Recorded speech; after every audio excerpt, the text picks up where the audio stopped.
Firstly, thank you everybody for sitting so patiently since morning. I know it's late in the evening, but we've had some great panel discussions today, some great keynote addresses as well. Welcome to all the panelists. Thank you for being here and joining us on stage at the Festival of Marketing. So today we're going to discuss about the topic privacy and measurement in the new marketing age. The new marketing age, we're witnessing that it is an era of empowerment for both businesses as well as consumers. We're also seeing that these concepts of privacy and measurement, they've taken new dimensions. They're also changing how businesses are approaching their marketing campaigns as well, and also the consumers. So we're also seeing that the need for data control, it's gaining a lot of prominence within India as well as across the globe. Well, talking about data control, recently a bill has been passed earlier this month called the Digital Personal Data Protection Bill. I'll just highlight a few features of the bill. So the data that the organizations are acquiring or gathering from the consumers, it should have the consent of the consumers. Then once the purpose of the data is fulfilled, the organization is required to delete the data, erase the data from their database. And also there has been a hefty amount of fine that will be charged, which is around 250 crores. It's unbelievable. So in case of any data breach, in case of any confidentiality leak or privacy concerns, they'll have to pay this amount. So what are your thoughts? I'll start from there and we'll keep it open to all the panelists. What are your thoughts on the regulatory changes that are coming in the marketing landscape and the strict frameworks that are coming? How is it changing the game for marketing? I think it's a good question. I'll take a step back. I mean, what is marketing after all? Marketing is rooted in consumer behavior, right? And as the world is changing at a fast pace, consumer behavior also changes. Now, earlier generational gaps used to be a 10-year gap, a 20-year gap. Today generational gaps are 4 years, 5 years. And with this fleeting consumer behavior, there is also the adoption of digital, which has scaled up. AI has come into picture, and what it has led to is an arms race to capture more data, understand consumers better, and therefore devise your marketing plans, your communication plans accordingly. And it becomes even more important in this day and age, therefore, to have something that protects consumers, something that protects their right to sharing data as well as the data being utilized. And I think we, as responsible marketeers, and I think at Wrigley we are very passionate about responsible marketing. We as responsible marketers should encourage these things, and therefore it's good. It's something that we need to work around with, but from my end, it would be a great move to protect consumer data privacy. Right. Thank you, Kapil. Mayank, what are your thoughts on this? So I think though it's thanks to the government and they have signed the DPA now and it's a legal document happening and the brands will follow. But if we just go back in the history and if we see all MNCs working on and they see this is there in Europe and other markets since 2017 or earlier also, right? And it was obvious that it will come to India really soon, right? We were just waiting for this to happen. So coming from my experience, because from Vivo India, we are the manufacturer, we are the OEMs, right? So any application, any consumer, what they behave, though being on an Android platform, we are exposed to it, right? Though it's came as a government law as of now, but for Vivo India, it's I think since 2018-19, we have been signing such documents with the government wherein these DPA data is being available. Why? Because all global companies are supposed to follow those norms. Given that the data protection, definitely it is a law being passed as of now, but I think there are more, you can say there's a huge penalty, but I think there is a lot of audit which has to go in terms of how brands are following it, because ultimately brands is supposed to do marketing and at the same time they might take IT on a toss. Why? Because anytime a consumer comes, right, you have to have an opt-in from him. At that scale, consumer will give you an opt-in. How you are going to cap that data and how going to use that data is something which is the ethics of the brand. So what could be some metrics or let's say indicators that the organizations can use to see that the regulatory frameworks are actually followed and they're aligned with the government regulations? See, just before this panel discussion, I hear about getting those WhatsApp bot and other things happening, right? So it's important because if you have done an opt-in with a consumer, it's more important that you get more frequent to it rather being every time going for a market update or a push. At times you can say, hey, hi, hello, this is what you opt for it. If you are not interested, you can opt out. That is how you stay updated on the data. So there are few brands, few products which are more like a FMCG, which is more consumable, more frequent. But there are some consumer electronics or longer format data wherein in terms of the purchase could be a year, a 2 year, or 3 year. Consumer is not going to remember in terms of whether he signed it or not. What if you go after him after a year or two, and then you say, oh, hey, hi, you sign in. He say no. Who is going to debate it? And that's what, and no brand wants to go into that discussion. Hence, I think consumer is king. He will definitely say, I have never opted in. But again, it's brand responsibility to keep going, reminding to it. It's not about pushing the product. It at the same time say, give those services if they want to opt out. So those, I think those, if those communication channels are open, consumer will definitely opt in. Yeah. Thank you, Mayank. Nikhil, what are your thoughts on this? How important are these regulatory frameworks today? See, I think like Mayank said, it was about time. These are regulations that are across the globe. It was about time it came to India. And just going by the penetration that we have in terms of UPI usage, right? That just tells us how digitally penetrated India as a country is, which is, if not already far ahead than most countries, it will be soon. So it was about time that it came, so that's no surprise. To my mind, these policies are going to be ever evolving. They are not going to, so they are constantly going to get evolved. What you read today, what you see today, how quickly digital is changing, the policies will have to keep adapting to it. Thankfully, for a lot of organized or formally, professionally run organizations, these are something that we used to already follow. So the baton is actually on all the other organizations who are not following it till now to then ramp up and come to speed and follow these kind of policies. But all in all, from an organization point of view, from a governance point of view, from a data security point of view, from a consumer point of view, from all angles, these are welcome policies and we should grab them with both hands and move ahead much more positively. Shweta, what are your thoughts? Right. So I think it's important to talk about. I'm going to answer it in Sure.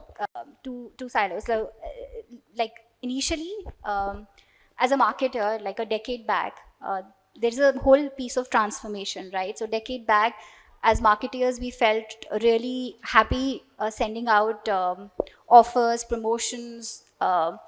About new launches, information to consumers with third-party data, thinking, wow, we are doing a fat job now. That's where my brand is going to have the top of the mind recall, top of the mind share, and that's the best ROI I can deliver for my brand. From that, and I'm a guilty marketer, I felt like that a decade back too. And, that's where now, after a decade, we see a lot has changed with the policy coming in. And of course, places like Mayank said, America, Europe, the policies are much stringent there and it's much more advanced there. But here in India, we still have a long way to go, long haul. But as a marketer, now is when you understand the relevance of data and data-driven marketing. We are sitting in a data-driven era where data is the goal, right? For any marketer, and to understand, you can't just go behind third-party cookies, and it's important to empower the customer. It's really about empowering the customer about the privacy choices that they are opting in for. And at every point of time, you need to remind them to ensure that they are buying in and they want your brand to be seen and you want to show the offers to them. So it's no longer about going behind them and bombarding them with promotional offers and new launches, blah, blah, blah. But it's now all about understanding and personalizing the brand to ensure that, you're sending relevant communication to them, something they want to engage with, and something that they feel that they are connected to the brand with. So I think it's time that it was high time that these policies came in, and I think now the customers will feel that it's only a brand that are giving and helping them make the perfect choices about their privacy will have that foster a long-term relationship with them. So Thank you, Thank you, Shweta. So I think you've mentioned a very great point about precision marketing that marketers are doing today. We'll come back to that. But Siddharth, what are your thoughts on the regulatory frameworks in place? The regulatory frameworks in place, I mean, data protection as a policy has always been there in our business. At Thomas Cook India and SOTC, we've been following these policies, these reforms for almost a decade now. We have data protection officers in place. For multinational companies, it's not going to be a big change for us because we've been doing this, practicing this on a daily basis. It's like save, respond, and repeat. But in my view, for SMEs and small micro companies, as one of my colleagues just mentioned, it will be a change because the way post-pandemic, the audience behavior and customer persona has changed. Now what will happen is, first you need to have a robust data protection policy within the organization. Secondly, forget third-party data, forget cookies. Your business and your lead generation and demand generation is completely going to be dependent on first-party data. That is going to be your Bible because one, it has recency, second, it has intent, and it is data backed. So I'm happy that this policy has come in place and we've practiced it for so many years. But yeah, tata bye-bye to third-party data. Thank you, Siddharth. So Varna, what are your thoughts on this? I think a lot of colleagues have mentioned a bunch of things, but this empowers customers and it makes sure that there is whatever offering is being made basis customer data is hinging more on delighting the customers and not misabuse. I mean, it shouldn't get abused to the level that it starts creeping people out. So I think in that sense, it enforces not just as per regulation, but even in spirit, how customers are, or the brands are being more responsible, the companies are being responsible. And I think in a sense, if we look at it in spirit, brands and services should look at ways to serve the customers better, because now those who are opting in for the data, we are even more responsible towards them. So I think the onus is on us to make the best use out of it. Thank you, Suvarna. So Shweta, we'll come back to the point that you mentioned about precision marketing. So just explaining the concept a little bit, precision marketing is basically the idea of delivering highly targeted, personalized, and creating meaningful interactions between the business as well as the consumer. So Kapil, we'll start with you. How do you think organizations today are leveraging the first party data, and how can it prove to be a valuable asset for utilizing it for precise targeting, for creating these meaningful interactions and personalizing the content for the consumers? See, I think at the heart of collecting any data is how do you personalize experiences, and it starts with content. Because we see, dynamic content optimization today is a big lever which organizations are flirting with. You recently saw, it was only last year you saw Mondelez with their creative Cadbury ad, Cadbury celebrations, which talks directly to consumers with a purpose of selling the retailer in their neighborhood, right? So I think that's a great example of how you personalize communication to consumers. And the second bit is obviously when you are aware a little bit more about consumers, where they are from, their buying behaviors and their location especially, it also makes for a better media plan, a far more efficient media plan. I think these are the two benefits. And I think the last bit would be with e-commerce really making big waves. How do you make your content and media plans sweat harder? And what do I mean is, how do you get the consumer to journey across the funnel? While most of our ATL is top of the funnel, how do you then handhold consumer, get them engaged on your campaigns, and therefore on certain e-commerce platforms? If you have one, that's great.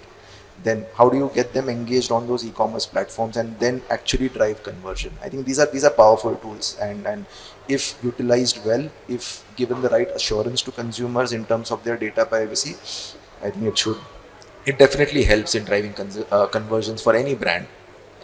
Thank you, Kapil. Mayank, what are your thoughts on this? On the first party data? Yes. Honestly speaking, I think first party data as of now is unknown to many brands. Okay.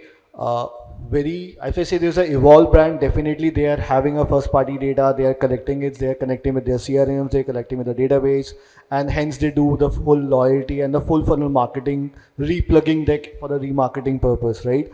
But for many of the brands, right, wherein I think they struggle as of now for get their own first party data collected properly. See, understand, it's important that how you collect the first party data and how you cohort it, right? So it's a user behavior, it's more personalized to you. Ultimately, you will have a cookie, you will have a first party data, but you don't know what he was supposed to do, what he was doing, when you are supposed to go back to him. So until unless you have this proper cohorting of the data, you cannot go back to the consumer with those right audiences. Hence, cohorting it properly and doing the right communications going back to him is very important. Coming back to first party again, thanks to e-commerce, I think many of the brands as of now, they land their entire digital traffic to e-commerce, right? And therein they lose that first party data. Again, coming DPA, once you say it's okay, a DPA where somebody has to opt in, then at the same time we talk about first party data and more personalization. So that means I think these are two contradictory statements. Why? Because we go more and more personalized. At the same time we talk about more and more data privacy also. So it's a very thin line to be managed in between, but at the same time, first party data is king for sure. The earlier, the sooner the brands understand it, it's good for them. Otherwise, we will land up just an awareness funnel, the lower funnel, the purchase or the loyalty will be on a toss. So it has to be taken more seriously with the brand. They have to understand what is first party data all about. More important, once they understand how to collect that data and preserve that data so that they can use that data at the right format with the right communication. I think that's more important. Thank you. Thank you, Mayank. So I think Siddharth was really keen on answering this question we were discussing outside. What are your thoughts on this, Siddharth? Firstly, let's break down how first-party data looks like. So for me, as a travel operator, Thomas Cook India, name, email ID, your contact number, and to a certain extent, the destination where you wish to travel to and where you're going to travel from. Use these 4 touch points, put it in a digital framework, leave aside the entire digital framework, just put it on GA4, Google Analytics 4, earlier Google 360.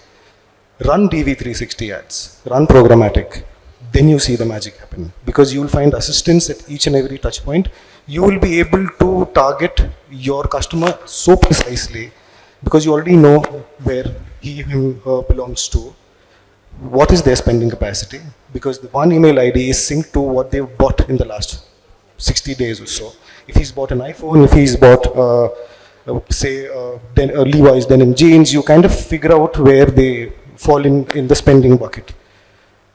And then top it up with performance max campaigns wherein you have customized and personalized communication going to that precise consumer, not pushing him. I would like to use a softer word, persuading him to, why don't you try this once? Why don't you speak to our expert? Would you like to not travel to Kashmir, maybe try a Bhutan or try a short trip to UK, a short haul or a long haul? So your upsell and your direct sell also comes into the picture. So I hope I do not confuse people, but yeah, first party is that significant in the future for marketers like us. Thank you. Thank you so much, Siddharth. So speaking along the lines of precision marketing, Nikhil, I'll start with you. So what do you think is the potential of precision marketing in creating hyper-local campaigns wherein they're resonating with specific communities and regions within the country? And also, how can organizations leverage the location data in building these hyper-local campaigns? What are your thoughts? Sure. So see, today hyper-localization and personalization is extremely easy, right? Because you have all the tools, resources available. There's cuts that you have available of data which you can check via pin code, via a particular location, where a person is staying. All kinds of customization, localization is possible. I would actually like to highlight the issues that are not being addressed in this today. You have a digital performance team today who's working on the data part, but there is very few organizations who actually have a qualitative business layer on top of that. Today you can get thousands of different kinds of cuts, but if you don't put a qualitative business layer on it, of how to use that for your localization, it is going to fall flat. Right? it won't add value to it, right? Because so that's where the role, there are two very distinct roles which most organizations, barring say FMCG, BFSI, have not adopted. So there's a role for data scientist. Right? Today, a lot of us believe that if we know Excel, we are 50% data scientists. That's an extremely wrong way to look at it. We are underestimating the role of a data scientist here. So the kind of intelligence they bring in, that's not whole and soul. They need a business anchor to be able to make sense out of their data and how to use it. So I don't think there's a limitation of system technology. It's about how you marry the business side of it to be able to use that data to be able to target well. Everything else is available. Thank you. I think since he added FMCG, I think it is about, see, localization and personalization are they kind of go hand in hand, but not always related. And I think organizations can really use, and he's right, we do not, and in FMCG use first party data a lot, because, and why? Because our brands are mass brands. We want to talk to everyone. We don't want to really localize ourselves. But there are, like for example, in the chocolate category, there are events like Halloween. For example, it's a very urban centric, metro only kind, and if we are doing something around that, localization becomes a big event. And today, personalization can be perceived as creepy. So I think that's thin line there, and then therefore localization can be smartly done by planning media accordingly for specific occasions where you really want to drive that traffic. But personalization, I think, is a tightrope these days, and I think with the new bill coming in, people are only going to be more aware and therefore more alert, and as a result a little less perceptive to personalized content, I think. Thank you. So Siddharth wants to add something, please. Just a small example on one localized targeting and personalized, a small case study within our organization. Pre-pandemic, Thomas Cook India and STC, the entire Fairfax group, our bread and butter was short haul and long haul. Dubai, Europe travel, because the ATVs are higher. Post-pandemic, the entire audience persona changed. We do not know what to do, what to target, where is our bread butter now. But the new audience behavior gave us such insights that at one point in time we were focusing at 70% targets on long haul, Europe, UK. Today, we have a 55% of share in the revenue from domestic travel. And the insight there is every potential traveler out there wants personalized telecallers to call them. They want to be a part of a video chat wherein somebody talks to them in Tamil, maybe a Kannada, and using regional targeted with regional language ads have worked wonders for me. My conversion rates have gone from about 12% just on regional to close to 23%. Definitely, regional content is very important today to resonate with the customers. Shweta, yes, please. I had a fab example of one of my favorite brands, and as a customer I have this example of hyper personalization and hyper local campaigns. I think Zomato does a great job. They have the AI tools, they have the perfect way of targeting and personalizing it for each and every consumer. So hats off to the entire team of Zomato, marketing team there. So as a consumer, I'm talking about zero party data here, not even first party, because I opt in on certain things. Like I have ordered something from Zomato, it's a salad, and next thing I know is when I open the Zomato app again, they're going to show me within 5 kilometer radius of restaurants that will give me a salad deal at a certain price points and an offer running there with a 40% off or a 60% off. So that is the kind of hyper localization we're talking about, and not even first party data. I'm talking about zero party data. Because I as a customer am going and signing in saying, this is my location, this is where I want my offers, this is my liking. And like for FMCG, I said far behind because we still refer to third party and slightly move to first party data, where we are trying to opt in and send communication out to the consumers basis their basis what they opt in for, the offers and stuff. But I think brands like these where you sign in and they have all your information, that's where the fab job of hyper localization and personalization is happening. And I had to bring this to Zomato team there though. Definitely. I think Zomato has some amazing prompts that they use. Definitely I just saw one on Valentine's Day, and other festivals as well. They're just amazing. So Varna, you have anything to add on this?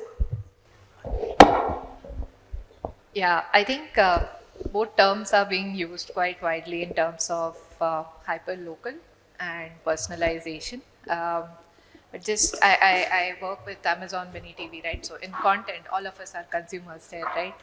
I am Maharashtrian, so I may watch a Marathi film, but I prefer English shows, and I stay in Bangalore. So it's not going to be always easy for every signal to be personalized. So I think somewhere as marketers, when we do build campaigns, somewhere we don't, I think someone mentioned about the business part tying back to personalization. Unless that's done, it's still not going to help. So it's a tougher task, especially when you have data, to still make sense out of it for the right campaigns and train it again and again over a window of time. Thank you, Suvarna. So we'll quickly move on to Kapil.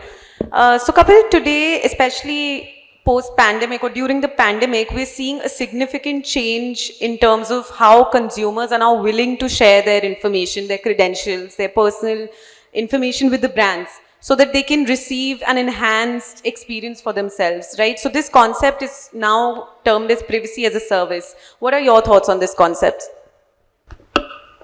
I think the consumer is more aware.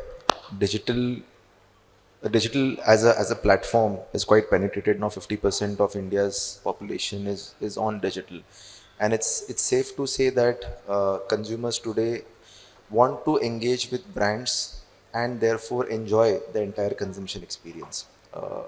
All that said, with first party data available, brands are already trying to do that.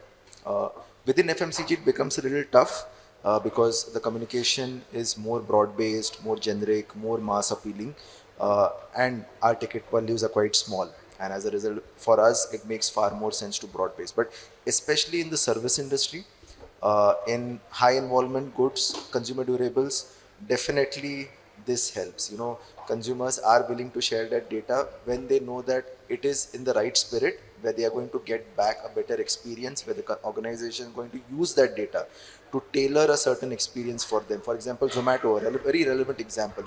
You're okay to give your data to Zomato, right? Because you know they are going to really enhance your consumption experience when it comes to dining out, when it comes to ordering in, when it comes to managing your nutrition, etc. And as a result, and I read somewhere, you know, one way that Zomato really engages you with the kind of content that it creates. And it creates that content because it understands people. It understands people because people consciously share data, and they share data because they trust. And I think that's the entire circle which really needs to come through for this, you know, the entire term of privacy or the service, privacy as a service, the way you call it. Thank you. Mayank, your thoughts? I think privacy as a service, I'll just tweak it more of like privacy is a right of a consumer, and I think it's a responsibility of a brand, right? Because whenever you're interacting with a consumer and he is willing to have a transaction with you and trying to know about your brand, right? At times brands try to get the maximum opt-in possible, okay? Fortunately or unfortunately, consumer will give you those opt-ins. Take. I don't have any other option to take out. The moment I say take out, no, you say, okay, start again. I can't go, right? But that's what it's something, it's being desperate, deliberate happening, right? Consumer doesn't know in terms of what is going to be used, how is that data is going to be used. So he takes that faith in the brand or in the transaction which he is doing, given that, okay, I am opting for it. Whatever is being given stays as a private, as a privacy itself, right? So that's got more responsibility with the brand side. As you rightly said, like a Zomato, I mean, I say Zomato is a digital first brand. Similarly, the many brands like a Mama Earth or a Country Bean, these are born by digital. Hence, if you say that again, the first party data and the cohort and the privacy, they know your transaction and everything, and hence they use it. Somehow consumer is known to it.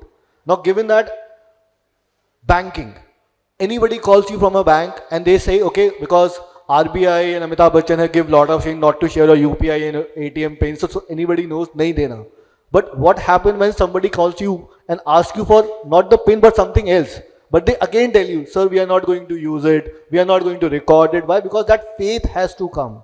But it will take some time. Why? Because authorized authority should take it. It should be captured digitally and should be controlled digitally. That is more important because it stays within the IT environment, and that's how the auditors have to make sure that whatever APIs, whatever data is being written is being there, okay, taken to be erased within the X amount of time, as the DPA Act says. Okay, if you have captured, if not opt in again, it should be out within a specific time of a 48 hours to a 6 month, depending upon the nature of business you have. So hence I think that's more a consumer right, but a brand responsibility.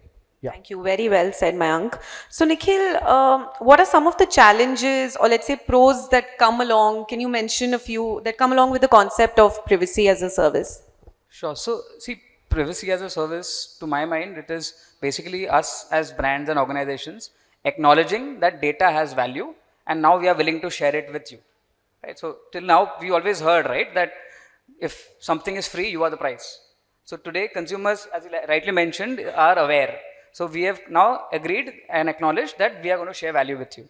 Now, what happens is when they share data, it helps us. So, the positives are definitely that it helps us with entire bit of personalization that we spoke about. We are legally tick marked because they've opted in essentially. They've given data themselves. They've shared their preferences, their needs, etc. So, from a legal standpoint, you're covered. There is a proper value exchange that you're doing because you're collecting a certain amount of data and you're giving back in equal proportion. There is a lot of use of privacy enhancing technologies like anonymization, which come into play because of these kind of policies, because of privacy as a service. One thing, if you've noticed, a lot of younger brands are doing today, which is not mandated by law. But for instance, whenever you sign up or subscribe to something, it will say, we promise you only 1 email a day, or we promise no spam, right? These are kind of things which are not mandated by law, but they're doing it to build that long-term relationship with consumers. Because they've realized that people are a lot more aware and sensitive today in sharing data. So when you do these kind of little steps, these build in a lot of confidence in consumers. And it's not just about holding the letter of the law, it is about the spirit of the law, which you need to exhibit in your behavior as brands. Thank you. Anybody else wants to add to that? Shweta, your thoughts? I think very well said. It's about the value exchange that, you were taking the data, but what is the value that you're giving out to the customer, and the customer can opt out anytime when they feel that the value they're getting for the exchange of their data is not relevant. So at every interaction, every touch point, you have to give that choice to the consumer that here you can opt out, whether it's an emailer with an unsubscribe, whether it's a WhatsApp with an unsubscribe. So I think those are the little things as we marketer really have to make sure that at every point of time, the privacy control needs to be given to the customer. They should have the choice to step out if they don't wish to engage with your brand or with your content at any given point of time. So that's, I think, is the key for any brand to have to foster a long-term relationship with the consumers. Right. Thank you, Shweta. So definitely the consumers should have the choice to opt out at any time. And speaking about that, Siddharth, I want to ask you, how can organizations balance between personalization and privacy to deliver tailored experiences without compromising the data that consumers are willingly sharing with the organizations? There's actually a one-word answer to it: transparency. Which we follow, which I think most of the MNCs today follow. If you are taking the responsibility of the customers, both PII, personally identifiable information, and sensitive data as well, in case you're collecting it, I think if you keep your policies transparent, if you keep your customer rather informed of what, where, and how your data is going to be used, I think that is the basis of a long-term relationship. If you follow that thumb rule, life is good. Thank you. So, Varna, your thoughts on this? Yeah, I would just like to share an interesting article, one of which had come up in some B-School case studies. So this is 2012, Florida.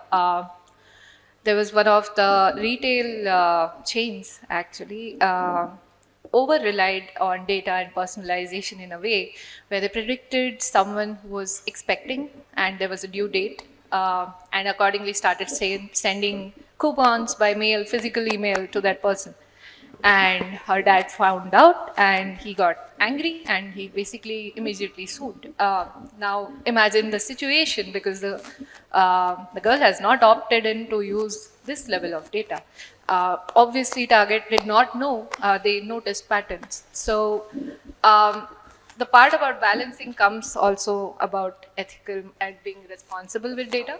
Also to the level of encryption of data, even once you collect it, because it shouldn't be easily accessible for every small task for everyone in the company. It should be at a need to know level for the right use case. So I think with the combination of those two, brands and services should be good enough. Right, definitely. I think ethics, we lead to ethics now. We are short on time. Kapil, can you quickly tell us, in case of any data breach, if an organization goes through such a challenging situation, because when it should be an obligation of organizations to respect the boundaries in order to build a trust between the consumer and the organization. In case of any such data breach, what should be the necessary steps that the organizations should start by taking, and how it should be followed?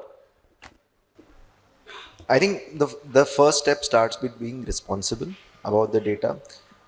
Data breaches, it's a very tough question because, any responsible organization would not let a data breach happen. So I think, I think the buck stops there.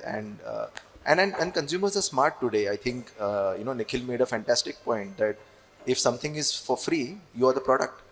As simple as that. And I think people are aware, people are smart when it comes to sharing their data, and organizations are equally smart when it comes to protecting it. And you just mentioned that the bill has a fine of 250 crores, right? If you do not manage data properly. Imagine the loss that will happen because personalization tends to get creepy. That's a great example of how you kind of invade a consumer's life way too much, and it only will give further right to consumers to have stronger litigation against you.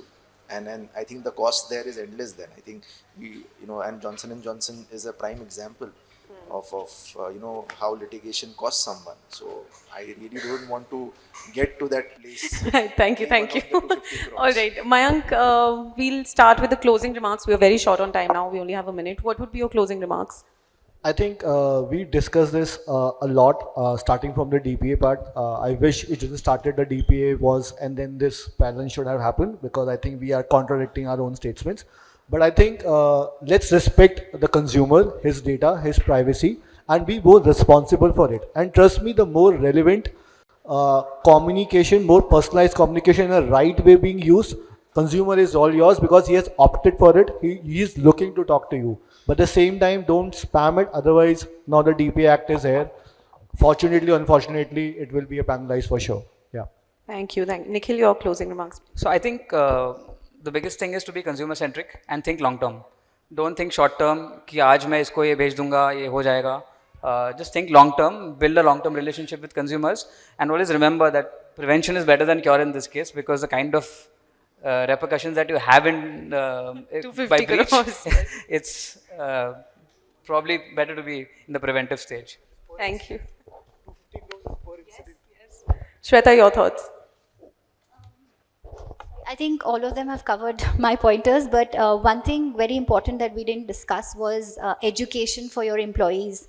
I think it needs to be at grassroots level for everyone, because at any point of time, every individual in your organization will come in touch with some data, customer data, and you all have to be responsible employees. So that education in your organization is very important. And in my past organization, we used to have assessments on privacy policies. So I think those are the steps that organization needs to take as the laws are becoming more stringent, so that every employee knows that this is a breach that I'm going to make. Otherwise, they'll be paying a hefty fine soon. Thanks. Thank you, Siddharth. Very quickly, one sentence. If you love your business and you want to safeguard your business, you safeguard your customers' data. That's what. Thank you. Short and sweet. Very rightly said. So, Varna, your thoughts? Yeah, I think the while the fine is 250 crores, loss in customers' trust long term for a brand will be worse. So I think keeping that in mind, we need to do everything possible to comply with the regulations, and while in spirit implement everything needed to build customer trust. I think the conversation about 250 crores is going to still continue after this panel. Well, thank you so much for sharing your thoughts. We loved having you here. Thank you once again. Our time's up.